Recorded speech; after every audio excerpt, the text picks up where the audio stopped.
Tuesday அத்தை லஞ்சுக்கு சமைச்ச சொரக்காய் சாம்பார் இருந்துச்சு. அது கூட முட்டை மட்டும் பாயில் பண்ணிவிட்டு கூடவே தோஃபு ஃப்ரை பண்ணி குழந்தைங்க 2 பேருக்கும் டின்னர் கொடுத்துட்டேன்.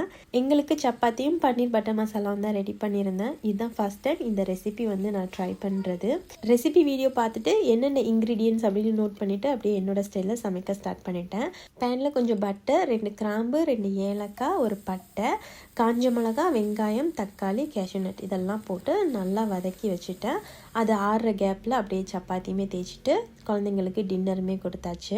நம்ம வதக்கி வச்சுருந்த தக்காளி வெங்காயம்லாம் ஆறுனதும் நல்லா நைஸ் பேஸ்ட்டாக அரைச்சி இந்த மாதிரி வடிகட்டியில் போட்டு வடித்தோம் அப்படின்னா நமக்கு வந்து அந்த பேஸ்ட் வந்து நல்லா க்ரீமியாக வந்து கிடைக்கும். மறுபடியும் பேனில் நிறைய பட்டர் சேர்த்து வெறும் மிளகாய்த்தூள், அரைச்சி வச்சுருக்க பேஸ்ட்டு, டேஸ்ட்டுக்கு ஏற்ற மாதிரி உப்பு, கொஞ்சமாக சுகர்லாம் சேர்த்து நல்லா பாயில் ஆகும்போது பன்னீர் ஆட் பண்ணிவிட்டு கொஞ்சமாக குக்கிங் க்ரீம் ஆட் பண்ணி சூப்பரான பன்னீர் பட்டர் மசாலா ரெடி பண்ணிட்டேன். இதில் ஏதாச்சும் இன்க்ரீடியன்ட்ஸ் போட மிஸ் பண்ணிட்டேன்னா என்னன்னு தெரியலை. பட் இப்படி சமைச்சதே வந்து டேஸ்ட்டு சூப்பராக இருந்துச்சு.